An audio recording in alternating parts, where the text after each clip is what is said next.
And what is going on, everybody? Welcome back to Acceleracers Sub for another video. Hopefully you guys are all doing awesome. So for today's video, guys, we have yet another diorama review on the channel from Middle Basil 8960, who has come through in the clutch again with another unbelievable diorama. And this time around, guys, it is not a realm diorama, but a full-on Clash on the Coast diorama. And let me tell you what, guys, this thing is going to blow you away. So we actually sent it to me, shipped it to me in a giant box. So I have it to review for you guys today. And at the end of the review of the physical diorama, I'm going to showcase some photos that he took of the diorama himself, because he is quite the photographer. He nails like all the angles and everything really, really well. And I'm going to steal these photos from his eBay listing, because this diorama is up on his eBay page as of now. I don't think it's sold. It's Sunday as of the time I'm recording this. So I don't think it's sold by the time this video drops. So if it hasn't, definitely go check it out, because it comes with a bunch of other cool stuff, some loose mint cars, I think a Clash on the Coast DVD, and some other cool stuff as well. But without further ado, guys, let's go ahead and check out this diorama. And for the big reveal, here it is. Check out this diorama, guys. Look at the size of this thing and all of the detail. So let's just take a quick look all the way around the diorama. I'm gonna try to hold the camera steady as we walk around. Look at the detail on this diorama, guys. Does this not look like a legit stone that this guy pulled out of his backyard and added a track to? I cannot get over the detail. He said multiple times that it was going to be a Clash on the Coast diorama, and I was like, oh, you know, sure, it'll be a cool, small little diorama like this big with a little mountain and a track. I was not expecting, this is almost like a full-on play set. And obviously this is a little bit bigger than anything you could buy in stores, but it does seriously resemble like an action figure play set, something like you could buy, I don't know if any of you guys collected like Ben 10s or G.I. Joes or any sort of action figures that actually had like play sets where you could go and take your action figures and, you know, act out scenes from the TV show or whatever. This looks just like that. I mean, look at the detail on this thing, guys. We're gonna put some cars on it and check it out. All right, so we added a couple of Acceleracers cars, a spine buster and a riveter. Actually, for a Clash on the Coast, shouldn't the spine buster be like hanging off of the side? Isn't that the best way for it? But just look at the size of this thing compared to the cars. You could probably fit, you know, I don't know, 30 or 40 cars on here. The track goes all the way around and it goes underneath, so there's like a sort of a cave section with a bunch of moss down here, and that is so cool. I mean, and the cars actually, it's slanted just enough that the cars will roll around it. Obviously they won't roll like all the way down it in a circle, but they will roll around parts of it, and you then have to turn them yourself. But that's still a pretty stinking cool effect, that the cars will roll down and around the corners. Just look at that, riveted hiding out down in the bottom. And the diorama actually has an even cooler feature that we're gonna take a look at in a couple minutes. But first of all, just to sort of take a look around at the diorama. So I asked him how he made this, and he said the base was foam.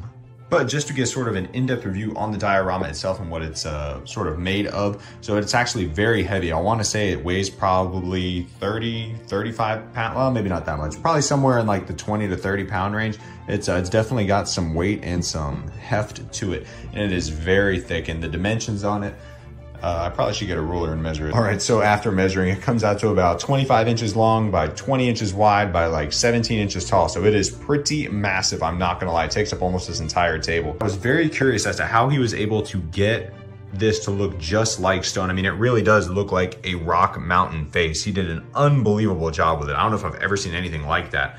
Obviously, I haven't had much time around dioramas either, but still pretty stinking cool. So he said the diorama is actually made of foam, which is crazy because it's like, it is very solid and it's hard, but he said it's foam that is covered with an air drying clay and then mixed with some sort of, I think he said like clay cement to sort of hold it in place and make it rigid so that it can support, you know, multiple levels. I mean, how cool is that this can like, I just can't get over it. The whole thing is just wicked. And then I asked him about the road, and he said the road was made with, I wanna say, epoxy resin mixed once again with some sort of texturing cement or texturing clay. So this took a lot of time and effort. It's not something that, you know, you could make overnight. And as far as the total time that this took to make, he said it took him about 2 weeks to make it, and it took about 80 to 100 hours worth of work to construct this diorama. So this definitely has a lot of love in it, but just look at the detail. He's even got street lights. He's got the barriers on the side of the road. I mean, he got literally everything on this, and I can't get over that shot, having your Acceleracers cars in like a real world style diorama.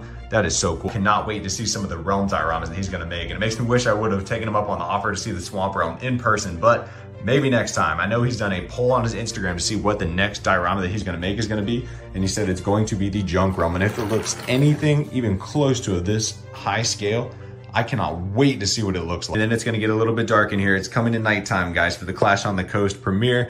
And as you guys know, I'm sure most of you saw this little wiring box down here, so you know exactly where this is going. He actually rigged up this diorama to have working street lights. Check it out. Obviously, they're not super bright, guys, but just look at that. It actually lights up. And unfortunately, my room is not 100% dark. I don't have blackout curtains or anything, so it's not gonna get the full effect. But just check that out, guys. And there's lights down here in the tunnel as well for the riveted display. Just imagine the photo shoots that you could do on this thing, guys. And sort of live action shots, things of that nature. The Spinebuster rolling down the curb with the lights on in the back. That is just wicked. And this would be really stinking cool as any sort of a diorama, let alone a Hot Wheels Acceleracers one. And I asked him how he set that up exactly. I have no idea how someone would even do that. I'm not very savvy in that sense. And he said he actually wired them throughout the diorama so that each of the individual lights would work on it. And what a stinking cool feature, to be honest. Have working street lights on a diorama, that is unreal. I've got to say, even the pictures that you see of these dioramas on Reddit and sort of the review like I did on the Swamp Realm one, if you haven't seen that one yet, definitely go check out the video. I was just voicing over photos of it, but pictures just don't do it justice, guys. This looks like a real world playset for Hot Wheels Acceleracers, and I can only imagine what the junk realm one is gonna look like. As far as making more of these, maybe even some to sell, I did ask him, guys, and he said that if he got future requests, he might make another one of these, but he said he probably wouldn't want to sell them for more than $200 just because he thinks that most people probably wouldn't pay that high, guys. But let me tell you what, if you're interested in a diorama, guys, this is definitely probably as high quality of a diorama as you're going to find. This is like freaking professionally made, and it's 100% sturdy. There's not stuff breaking off and falling off. It is unbelievable how sturdy this thing is, and it survives shipping easily with no problems. So he said probably around $200 for something like this. And I'm not sure if he's gonna make smaller dioramas or bigger dioramas or what he has in his future plans exactly, other than that the junk realm is going to be his next project, guys. But like I said, if you guys are interested in getting a diorama made, it would probably never hurt to reach out to him and just see what he could do, because he seems to be exceeding all expectations every single time around. Look at that riveted hiding out down there. That'd be a pretty cool spot to hide like a Z36 or something too. But guys, I have to say, I am absolutely blown away by this diorama, guys, in the detail. Like I said, I thought it was gonna be something real simple with just foam, spray painted. I didn't realize he was mixing clay cements and doing all of this cool stuff to give it sort of as high quality of a texture as you can possibly find. And the crazy thing is this is only a second diorama that I believe he's made. I think he did the Swamp Realm one and this one. And I asked him if he had any sort of prior diorama experience. You know, I know some people do like, what is it, Dungeons and Dragons or things like that, or I don't know, World of Warcraft. There's some game where people make dioramas and stuff and action figures, but he said he had no prior diorama experience other than liking to draw. And I sort of asked him like, hey, do you sort of map out these dioramas when you start? Like, how do you end up with this giant product? And he said that he actually does not map it out, other than maybe like sort of just envisioning how he wants it to look. And then he just goes from there, which is crazy. I would think that there would be a whole blueprint for everything that he wanted done on it, but he just kind of wings it and trusts his artistic abilities. That just blows me away that someone can make something this detailed without like weeks of prior planning. So definitely really cool. He said the cost to make it was probably somewhere in like the $80 to $100 range for buying different supplies and having them shipped to him. So plus, you know, 80 to 100 hours of work, and it really becomes a massive passion project, guys. And just unbelievable. I can't say enough about his craftsmanship and the attention to detail on this, because this is unreal. I never thought I'd see anything like this. Just can't get over it. He actually left me speechless when I pulled it out of the box, and I was like, oh my goodness, someone made this? But huge shout out again to Middle Basil 8960 for making this, guys. I'm gonna leave the link to his eBay page down in the description of the video in case you wanna, message him about a diorama. I'll also drop his subreddit handle and his IG so you can message him on any of those platforms. Just keep up with his work, because something tells me he is going to be making all sorts of unbelievable stuff. So huge shout out to him for sending this to me for review, guys. Can't thank him enough. The ability to have something like this in front of you is just out of this world. And here are a couple of the photos that he had taken for his eBay listing, guys, of this diorama. He's got some pretty good photography skills too, I'm not gonna lie, so I had to toss some of these in there. So here, of course, we have synchro and hollow back zooming around the edges and the hairpin turns on the coast. And of course, Wild has to be in the middle of the action, so here he comes zooming up behind. And then we have a cool shot of synchro and hollow back in the tunnel with the lights on. That is such a cool feature. And then the last photo is the Spinebuster zooming around the coast under the sheen of the street lights.